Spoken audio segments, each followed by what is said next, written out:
Hanggang ngayon ay hindi ko maintindihan kung bakit yung mga taong katulad nito ay mababa o masama ang tingin natin sa kanila.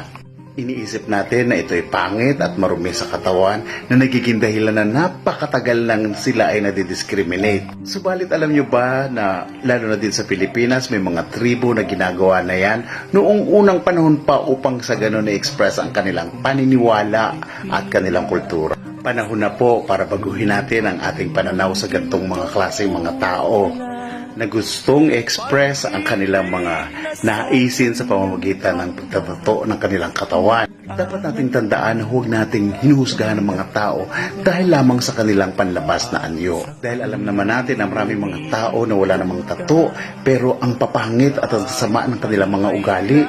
Dahil sa mata ng ating Panginoon, ang importante ay ang ating kalooban na tayo nananampalataya sa Kanya at